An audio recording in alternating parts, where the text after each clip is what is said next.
people, and it's gone on far too long. And Reverend William Barber is leading the movement to fulfill the unfinished Poor People's Campaign. Reverend Barber.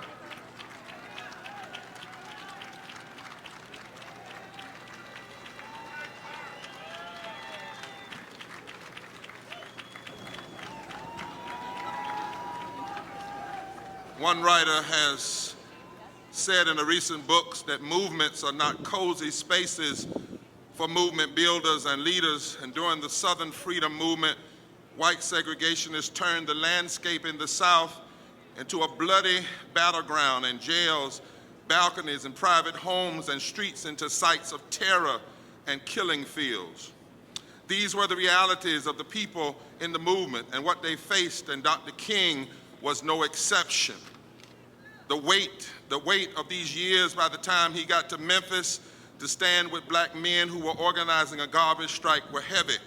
By the time he got to Memphis, he had racists, moderates, politicians, a president, and even jealous criticism from black leaders who used his position against the Vietnam War as an excuse to diminish his status in the eyes of liberal white America while raising their own. And then the bullet rang and his body fell. Often we call Dr. King's last sermon the mountaintop sermon, but actually it wasn't. It was a call to action in the valley of poverty and racism. And he was dealing with racism and poverty and militarism when he stopped by Memphis to stand with garbage workers. He saw the connection between all three and knew that you could not address one without addressing the other. And that's why before he ever said anything about the mountaintop, he said, we must give ourselves to this struggle until the end. And nothing would be more tragic than for us to stop at this point. We must go up together or go down together. And what he said then is what we must do now.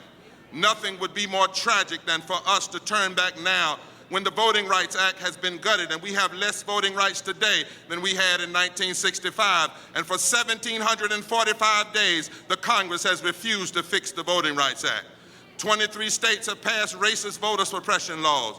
We have 140 million poor and working poor in this country, 62 million working poor people, 14 million children, and we lock people up who fight for 15 while we let corporate crooks go every day. Nothing would be more tragic than for us to turn back now. And right here in Memphis, this majority black southern city, is the most impoverished metropolitan area in the nation. Nearly 20% of its residents living below the poverty line.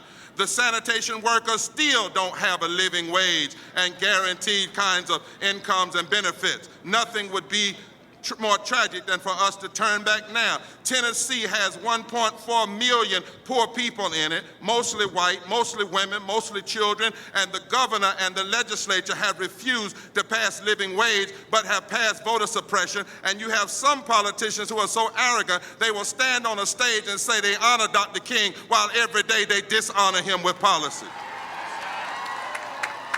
We have 37 million people without health care in America. 63 cents of every discretionary dollar is going for war. Nothing would be more tragic than for us to be turned back now. We treat corporations like people and people like things. Corporations are allowed to poison our water, our air, and our land. And you can buy unleaded gas in Flint, Michigan, but you can't get unleaded water. Thousands of people die every day from policy, what Coretta Scott King called policy violence. Black people are shot in the street by police, and others and many other people die from low wealth and low income. Nothing would be more tragic than for us now. So we must be the resurrection. When we face a time where even today, the president is talking about the military on the Mexican border on the day we are honoring the general of nonviolence. Nothing would be more tragic than for us to be turned back now. And so as I close, the Bible says, woe unto those who love the tombs of the prophet. You don't want to love the tomb of a prophet. The only way you can honor a prophetic leader and a prophetic movement is to reach down in the blood and pick up the baton, not just the baton of Martin, but of all the martyrs. black, white, brown, red, and yellow, and then carry that baton the rest of the way. We must declare, as we come to this place, that there is power in the blood.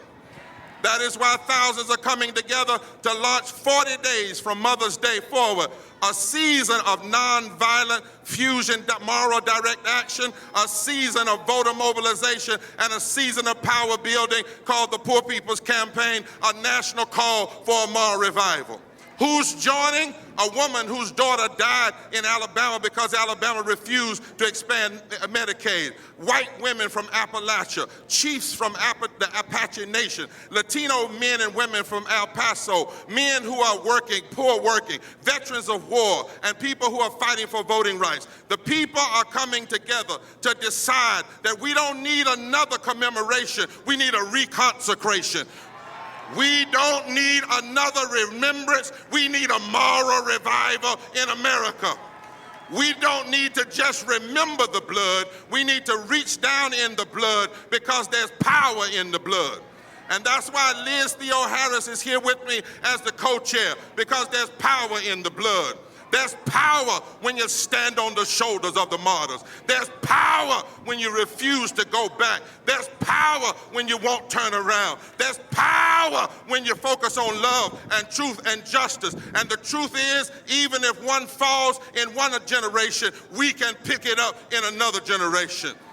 So let us declare that we are soldiers in the army. We've got to hold up the bloodstained banner. And we've got to hold it up until we die. No matter what Trump does, hold it up. No matter what racists do, hold it up. No matter what injustice does, hold it up. We've got to hold it up until we die. We've got to hold it up until every vote is protected, until every person is respected, until every person has health care. We've got to hold it up until every child is lifted in love. We've got to hold it up until every job is a living wage job. We've got to hold it up until every person in poverty has guaranteed subsistence. We've got to hold it up until every black man or woman is free from being shot unarmed by the police. We've got to hold it up until every war is ceased and every wall is torn down and every immigrant is welcome and every lying preacher that tries to pray for presidents while they are praying, P-R-E-Y-I-N-G, on the poor and the hurting. We've got to hold it up even if we have a narcissistic egomaniac in the White House. We've got to hold it up. We've got to hold it up. We've got to hold it up. There's power, power, power, power in the blood. Somebody's hurting our people, and it's going on.